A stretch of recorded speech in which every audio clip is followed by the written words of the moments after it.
Howdy, y'all. So on the next episode of Ricky's Big World, we gonna spill all the tea. They were going through the actors' profiles and looking at the picture, and they said the reason why we chose to talk to you about this because you look crazy. Back in the pizza world caverns, behind the test ovens, and in reality next to the bathrooms, it's Ricky's Big World. Hi, Ricky Bartlett here with another edition of Ricky's Big World. Roxana, what are you doing? Taking TikTok videos of you. Can you let me know before you doing stuff like that? I mean, I might be picking my nose or something like that. Got bubble gut. You just don't know. And that's kind of rude. That's the beauty of it. That's not the beauty of it. No, We'll man. get more views. Huh? We'll get more views. If I'm picking... No. I have self-pride. We ain't doing that. So, what are we talking about right now? Because you mentioned something. Yeah. Last episode, you talked about that fancy star on the back of the bathroom. Or on the bathroom door, I guess. The one that drew? Is that the one? Yes. I love that. And we talked about how you were a movie star. I'm not a movie star. You keep bringing that up. Well, then we can spend this whole episode. Look at that. Look at this. Chicken. What is this, sir? I'm under Ricky's signature special select sauce, so you got dry rub. You're out of my sauce? Yes, I am. Because it's so popular? It is popular, yeah. Oh, come please explain to Ricky's signature select sauce. It's a secret. Evidently, he made a sauce named after me, but keeps it in the back on the secret menu so nobody can really have it. Well, they ask for it Don't when tell they hear you talk everybody. about it. Do what? They ask for it when they hear you talk about it. They do. Do they? Yeah. Because it's That's why you're delicious. out. I'm not going to lie. It's my favorite. It is. We talked about that during the intro Because episode. it tastes but like me. I'm delicious as mess. It's so secret, I can't remember what it is. It's locked in our secret family vault. Yeah, well, the vault's empty. All I hear is whistling. That's all I hear from him talking. Vault gone wrong. Don't remember what the recipe is. You know we trying to do a podcast over here. I'm sorry. Okay, thank you. All right, so what do we have? Bartlett. Boy, man. Mr. Bartlett. Mr. Bar. I like that Mr. All right, so what do we have? Chicken. We got the dry rub. I got yelled at last time about chicken, so here's your chicken. I didn't yell at you. I aggressively over gave me. you my opinion. And prayed over. And I did pray. Well, chicken is holy. Okay, look. So what kind of chicken is this again? So this is our dry rub. Mm-hmm. So it looks a little darker than our normal stuff, but that's because it's covered in delicious spices. It goes through this amazing... You need to take your camera and pan over that big old oven. Unless I it's... don't know that they'd be able to see it through the glass and stuff. It's big. Okay, there you go. All right. Maybe exclusive content we can offer He on said- social media. That'll be nice. I like that, yes. So he said there were 3 one kind and 2 the other kind. Do you remember what it was? Oh, I don't. I didn't hear that. Here, I thought they were all I'm the a same. gentleman. Why don't you take one first? This feels like a gamble. You want to take the other one too? I love spice, but All maybe right. one of them's spicy.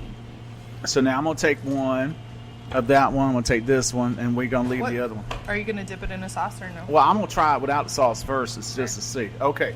So, again, we're at Pizza World here in Cedar Rapids, Iowa, and it is a family-owned, amazing restaurant. I know they don't like me talking about it too much, but I don't care because they are phenomenal. I love the food, and it's just, hush. So, I was right about the spicy. That is delicious.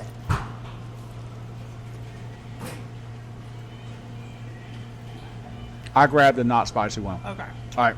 I'm going to try the other one. Hold on. All right. Wait till you try that. Ooh. I like that. Uh-huh. You know what it tastes like? Spicy pork rind. But with chicken. Fair enough. Bob, you hear that? No. It tastes like spicy pork rinds on chicken. Yeah, it's good, isn't it? Man, it is phenomenal. See, some people will say thank you for a compliment. No.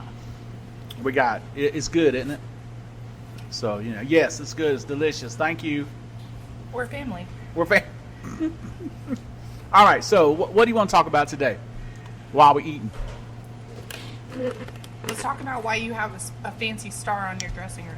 Okay, so I've been in broadcasting 30 years Wow. because I've been in, television news behind the scenes. I've been in radio with a whole bunch of different stations throughout the years.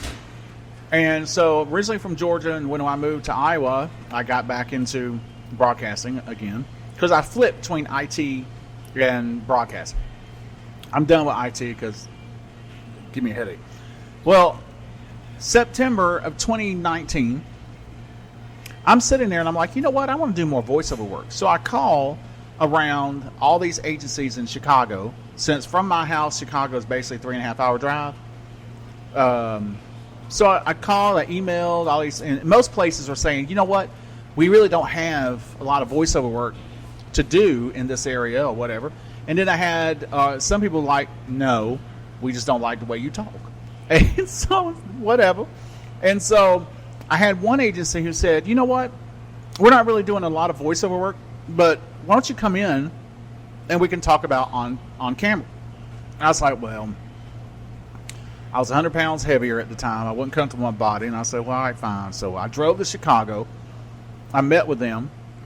And I had to do a monologue. I got something on my lip. Hold on. It's a piece of chicken. Anyway, so I drive there. I had to prepare a monologue to talk to them about. And I decided to do the end scene of Forrest Gump when he's talking to Jenny. Remember that scene? I do. Yeah. So I decided to do that. I'm sitting there, and I do the monologue. There are two people there. Both are casting directors. And all of a sudden, she stands up, Joanna. She stands up, walks behind a wall, comes back with this thick packet, and she says, we're signing you today. Wow. So that was on September 9th of 2019. Next day, I get called and says, hey, you're requested to do a audition for Chicago Fire and Chicago PD. And I was like, oh, great. So I go to both auditions. I don't find anything out until like a few days later. And then they said, guess what? You got Chicago PD as a security officer with no lines at first. So I was like happy. I don't want nobody. I don't like my voice, to be honest with you. So I go in the next day for wardrobe fitting. Then the next day we get on. So in a span of 10 days, I go from no agent to being on the #1 hit show that NBC Universal has, which happens to be Chicago PD season 7, episode 4, and that's the one where it's about flesh-eating disease that goes through the city. And they hired me to be a security guard. I lost my legs due to flesh-eating disease, and nobody knew I was an amputee, and I was only one leg amputee at the time. But no one knew I was an amputee until I adjusted my leg because it was uncomfortable. And then all of a sudden, they treated me like I was royalty. Here, Mr. Bartlett, sit down. Won't you get you something to drink? You want some water? No, I don't want no water. I want some tea or something. And it was phenomenal. But the point is that it shows right there that anything is possible. I was not expecting that. So serendipitous. That's a lovely word. What's that mean? I'm fancy. Huh? I'm fancy. Okay. Serendipitous. All right, I'm serendipitous. All right, fine. So serendipitous, we. So I get on there, and at first I wasn't going to have any lines. And all of a sudden they said, how about you, because in the audition they gave me lines, right, to say. And the whole part of that role was that, the main character Voight walks up to me. He's like, hey, basically there's a shooter on campus. What is there a code for a shooter on campus? Now this is what's that, cheese bread? That's our St. Louis style cheese bread. St. Louis style cheese bread. It's the cheese. Do you see this? That looks delicious. Remember that 100 pounds I told you I used to weigh and I lost? You're going to pop that right back on. All right, so it's love weight. It's Love weight. love weight. Love weight, like happy weight. No, I don't like happy weight. Anyway, so been there, done there. I'm tired of being fat. So he lost. Okay, so I was in the audition. I had to say it, and I looked at him and I said, "Hey, look, if this is a rental, rent to own security guard, he's not going to know off the back of his head what the code is."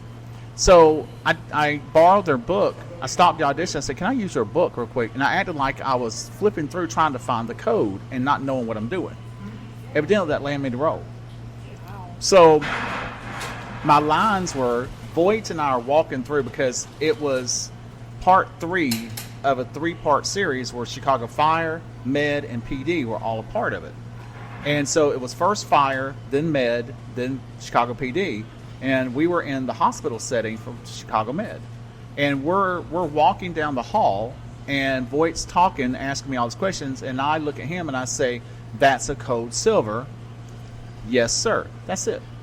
Well, because I had actual words to say, that automatically qualified me to join SAG-AFTRA because it was a principal role. Wow. So then that happened. And it's just one thing after another. Now that was Chicago PD. Now I've also done some independent films. One won a lot of awards in Tokyo, Paris, was it Spain as well, England, here in the States, and it was called The Entity. Okay. By the director is Michael Minard. He's the writer as well. And basically, I love it. They're back there cleaning, and I love hearing all the chairs moving and everything else. But my role was as a mob boss they're trying to kill, and this guy he double crosses me, and comes to find out there's a vampire that. And he goes and he leaves. He jumps out of the car because we had this amazing 1966 Lincoln convertible that was loaned to us. And so the character, old boy Matty, he leaps out of the car to run away because he sees the vampire in the distance. I don't see anything. I'm looking down. In fact, it's the main video that I have on my IMDb page when you first open it up. And I'm looking down, and I'm about to open the door, and all of a sudden, I look up real slowly, and then you can see the arrogance in me turns into fear, seeing this vampire. And then all of a sudden, I was feeling the moment, and you could see a single tear coming straight on down my cheek, right? And then the vampire speaks in its language, and then attacks me, but you never see it. So we don't know if it turned me into a vampire or if it just decided, we hungry and we gonna eat your chunk yourself because you smell like chicken, right? Fair enough. Don't I smell like chicken? Well, right now, because we're eating chicken. It's delicious. So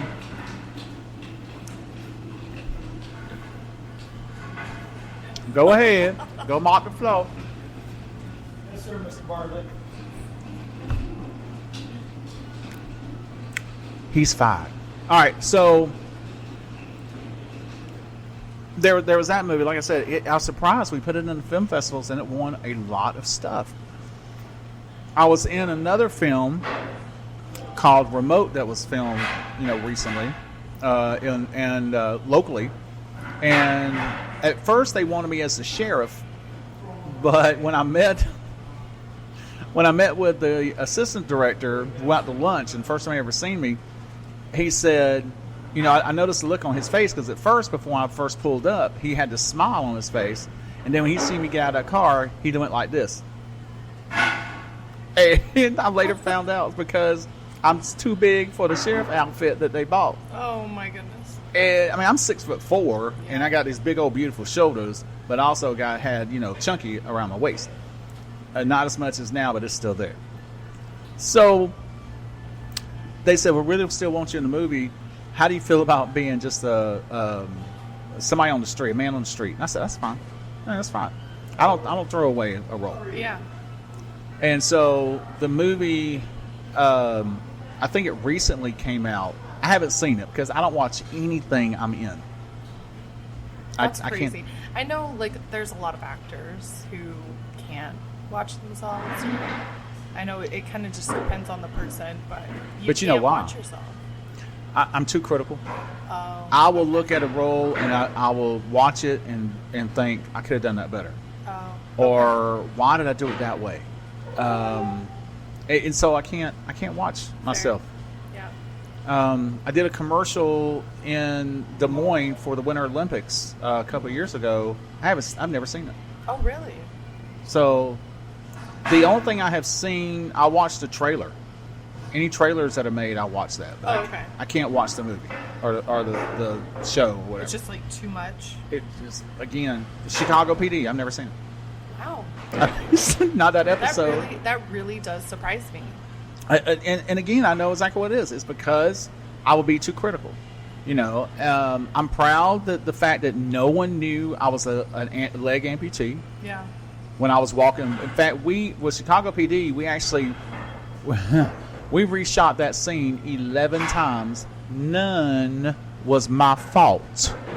Let's go ahead and raise it to the chapel. None was my fault. Of course, I only had like 5-6 lines, the words to say. But anyway, so and by the time we were done, and people complimented me because they were like, God, you were walking so fast, and I said I had to walk through the pain because 11 takes of walking down this long hallway, my leg was killing me. Yeah, I bet. And so it was worth it. It was all worth it. Yeah. But so Chicago PD was the first, and I've actually had people mad at me for being on Chicago PD. What? Friend of mine was dating this lady who was an actress. She went to these fancy schools to be an actress and everything else. And I had lunch with them in Chicago one day. And when she found out that I have not had schooling in acting, I did not go to some fancy this and fancy that. I did not take acting classes, and I landed a role on a major television show. She was so angry with me that this woman has not spoken to me after all these years. Really? And That's unfortunate. it is unfortunate because, see, I have a mentality that if you succeed, we all succeed. That's the way I look at acting. Right. But being a disabled actor is even more a sense. What are you doing? I'm sorry. I was trying to do it quietly. She so I wants didn't that bread. interrupt Go ahead and get the bread. Go ahead and get the bread. You always get the one I want. you. How? Then we're. That's very all right. You know similar. what? Don't worry about it. Don't worry about it. Because I'll get this piece. Because I want y'all to see this. Look at that. My hand's shaking because I want it so bad. Look at that. Look at that. Is that This our not St. just Louis delicious? style. Huh? This is our St. Louis style. What makes it St. Louis style? The cheese. She says that she's. All right, hold on.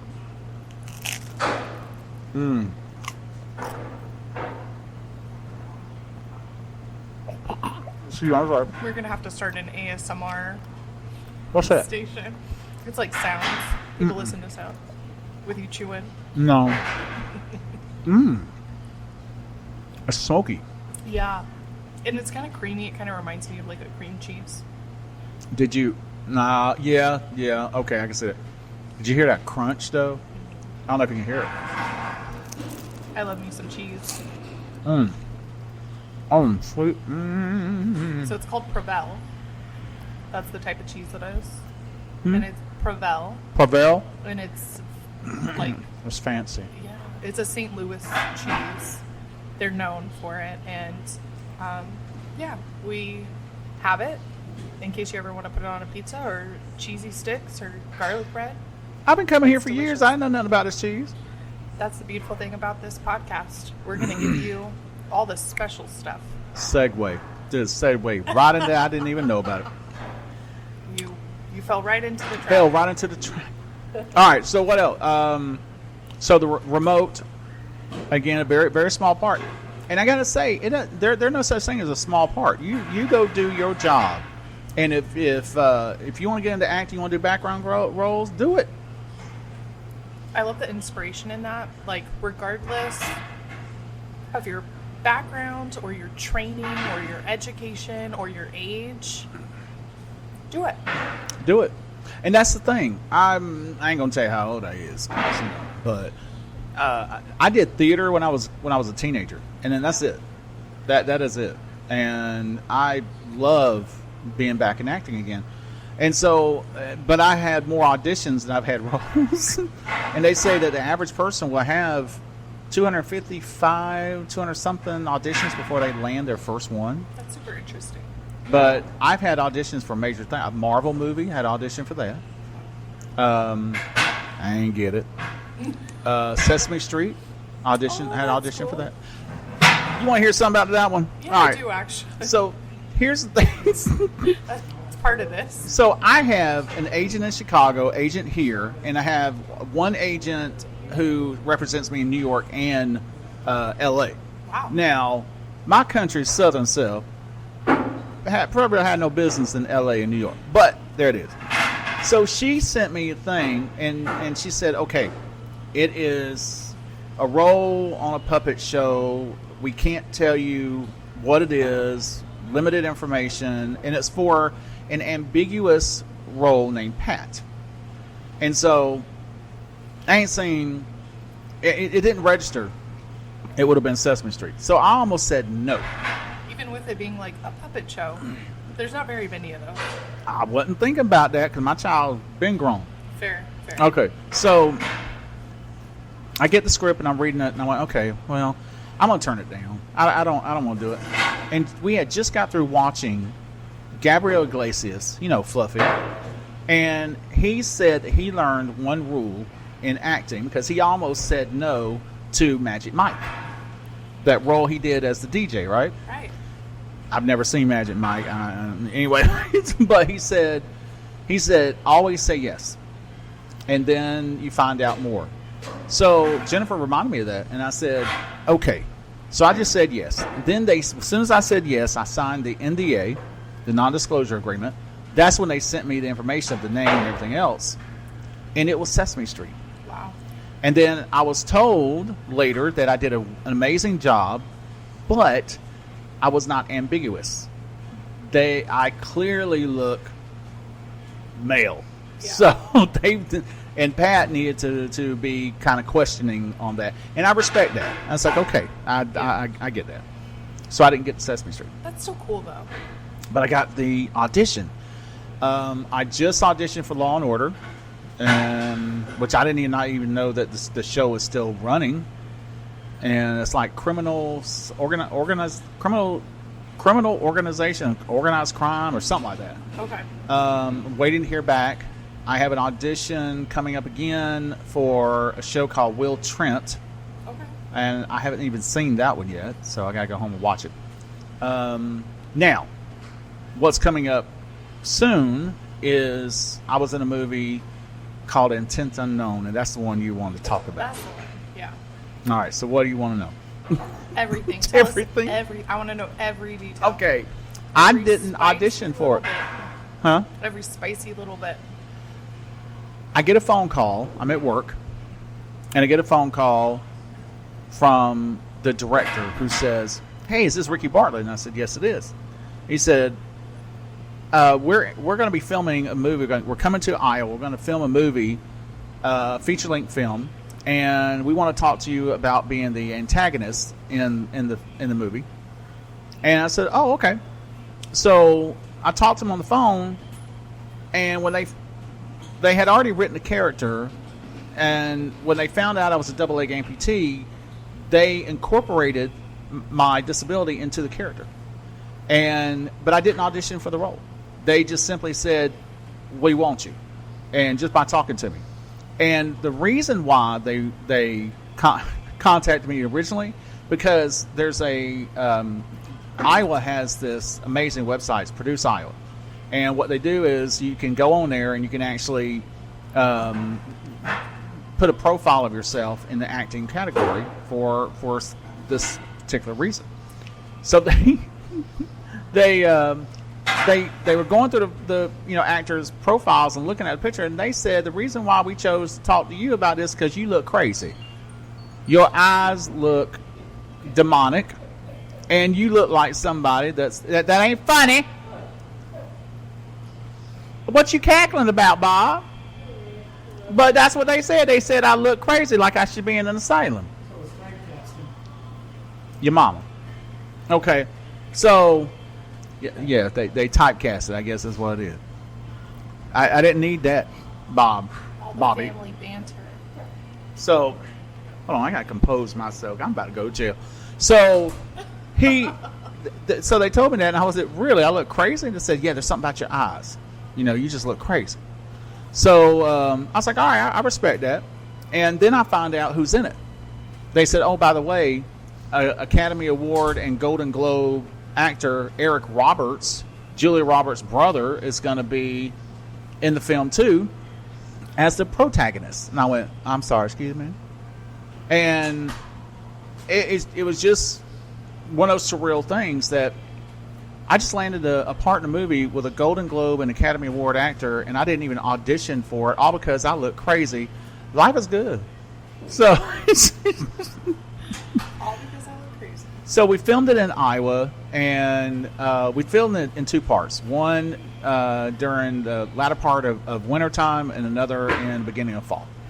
And so at first we thought we were done in the winter part of it. And then all of a sudden they're saying, we need more action shots. And can you handle action shots being a double leg amputee? And I went, well, let's see. Man, I didn't realize how exhausted I was going to be because I was doing some things that I didn't think I could do. Really? And it was very physical. Okay. Very, very physical.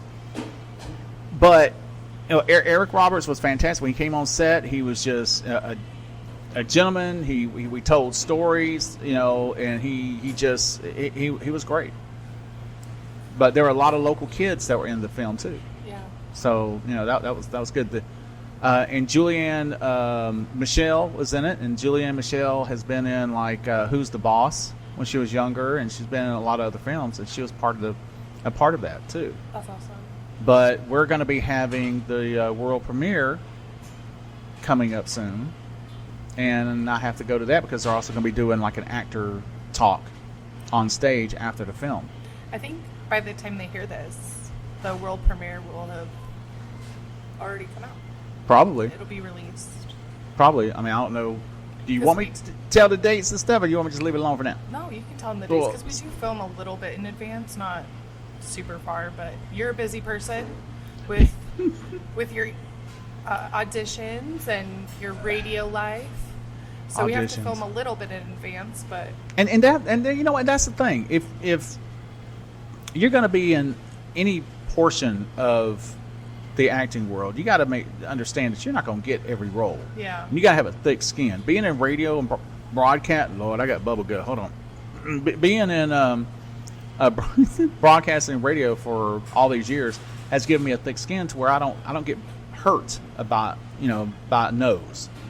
And Bob acted like he's gonna say something. You remember in Cara Burnett when she at the end of the show how she used to walk out?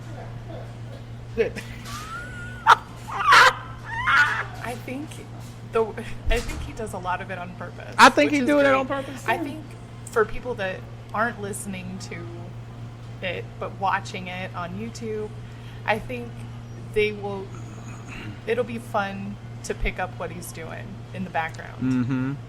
Oh no, I mean I know he's cleaning. It smells real good in here too. Yeah, it smells great. I mean I don't know what products y'all We're using. right in between two rushes, so it's right after lunch. We get a little downtime, and then in.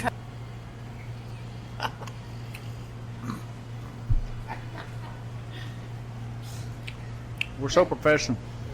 We are so professional. So,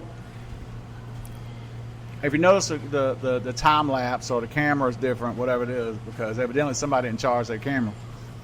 And so now she's using her old janky phone to record this.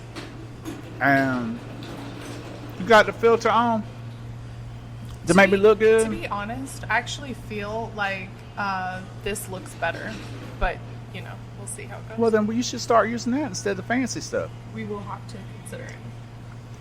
I don't know which side of your phone is the camera, though. Does it matter? I think as long as you look straight, I think you're good. Okay. I think that is. The people listening to just the audio are like, what's happening?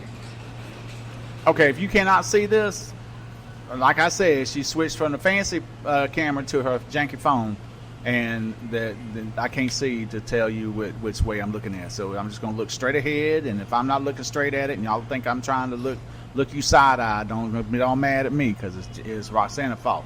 I mean, we talked about this in the intro. We are still working through, growing. We're learning, and we're not by any means professional, and we don't want to be. Lord, no. I think that takes away the authenticity. Yeah, we don't want to be fancy, because No. I mean, and we don't want to be professional. We don't. I think it takes away the authenticity and the fun. What fun would it be? Well, no, but there's some people doing podcasts, and they got to be all professional. The environment's got to be professional. The sound quality, this. And here we are sitting in the backyard someplace, playing Apple Jacks or whatever it is, and they're just not caring. Yeah, I mean, everybody heard the chairs earlier from them cleaning, the mopping going on behind you. I mean, Yeah, thank you, Bob. But it smells, it smells good. what is that, lemony? That's a lemony smell. I need that for the house. Can I have a bottle of that for the house? I know, we're going to have to sell it, I think. I'm telling you. Hey, Bob. We should sell a side of that. The stuff that you use to clean the floors and all that, can I get some to take home? Oh, yeah. Oh, he sold it. It's lavender scented. Oh, I thought it was Citrusy. It's citrusy. It smells like lemon. They do have citrus, but this is lavender. But it'll put us to sleep. Springtime, I'll switch I over. know the difference between lavender and orange. Well, this is my winter flavor smell, and then in the spring I switch over to the Okay, remember what we said about this ain't fancy? It is fancy when he talking about his winter smells. You just get bored of the same scent all the time. That smells good. I like it. It's warm. It's got a warm smell to it. I like it. Anyway, Hopefully the lavender doesn't make you sleepy. lavender does make me sleepy. Well, it'll be an interesting drive home. No, I'm going to go outside in a minute. But you know what? Eating all this delicious food make you sleepy too. Yep. Fair So enough. what have we eaten today? We had some chicken wings. We had the St. Louis, man, this bread, spot on. Yeah, I let it get cold and it's still good. Yeah. The cheese is really good. Mm. They know what they're doing in St. Louis with that cheese. I said, they know what they're doing in St. Louis with that cheese. It's delicious. You're so shy. All your manners. I don't want nobody seeing all inside my throat hole while I'm trying to shove down bread. I can't breathe. I can't breathe. I put too much bread in my mouth. Okay. Okay. Okay, there we go. Oh, I can breathe now. And that's what happened because I'll be shoving it in because it's so good. So, all right. So, intent unknown, and here's an interesting thing too. I recently found out that taking back-end credits on a movie is so smart. Really? So the one thing, like Tom Hanks, and I can't remember if was he in Platoon or was it Saving Private Ryan? Saving Private Ryan, I think it was. And they offered him an upfront amount of money, and he said, "No, I want the back end credits." Because of the popularity of that movie, he made millions. I think he made $40 million off of that film because of that. That's crazy. Everybody else was making maybe $500,000 or less. Right. And then I just learned that James Earl Jones, when Star Wars came out, he was offered $7,000, which in today's money would equivalent to $30,000. That's a lot of money back in 1970. Right. What did it come out? 77. And so, or he had a choice of doing the back end credits, and he took the money instead. Oh no. So think about what he would have had if he had taken the back end credits. Can you change that? Like, is the like if there's another movie part Oh. of the franchise? Now, Like, I don't know wonder about if that. He changed. Like, if he could change. I think it's per project. Oh, okay, fair. So, but I'm not sure. I think every movie house is different. I got the bubble gut, and I got hiccup. So I shoved it in too fast. So I'm doing the walking toots in a minute. So what I decided to do is we were offered that same option. Do you want to make an upfront fee, or do you want the back end credits? And I leaped my hand up. I said back end credits. Yeah. I'll take that. I don't need anything up front right now. They help pay for gas. They pay for food and stuff like that because I had quite a drive to get to the set. Right. But back end credits sometimes is a smart way to go, Yeah. especially if you know it's going to be good. And my thing is because they lured an Academy Award and Golden Globe actor like Eric Roberts there, then that gave me a little bit more, there could be something to this if it gets popular enough. Right. I could really come out of this very nice. Yeah. So, you know, the moral of the story is it's not all about money up front. A lot of times it's just enjoying the craft that you're doing. And just like, you know, y'all here at Pizza World, y'all enjoy what you're doing and making people happy with this amazing food. Yeah. You know, and you get fat people like me that won't complain. Because we're like, okay, you feeding our face, we all right. You're so generous to us. What? And the time that you talk about. Like, you don't have to talk about us this much. But I'm glad you Does do. it say Roxana's Big World? I'm No, it just said saying- it said Ricky Big World. Are we going to end every episode with me getting in trouble? Yes. I don't understand why. I just mean it really shows like how much and how authentic it is that you like this place, because you are not under any type of contract to talk about us the way that you are. You know, at here's the all. thing. Remember, I started coming to Pizza World before y'all ever sponsored my radio show, before y'all ever asked me to do this podcast. Y'all the ones, you know, who approached me about all that stuff. And I started coming here because it's a great place to eat, and y'all feel like family already. Now I'm kind of And we y'all treat getting you on my like it. nerves a little bit with the attitude. Well, we treat you like it too. We brought you in. I noticed that. I mean, you guys were already sitting there talking about, oh, why don't we just go ahead and just let them have the office in the men's room, and it's okay. Where's my star at? On the back. And see that Bob laughing He about it. loves it. Yeah, he loves it. Yes, it's lovely. It's lovely. But you know what? I've got a star, and that's where the humbleness and the thank you and appreciation comes in. And why did it. Rich is Roxana's son. Did an amazing. How old is 7. 7? See what I mean? Well, look here. Until next time on Ricky's Big World, y'all have a fantastic day. And remember, our front door is always open.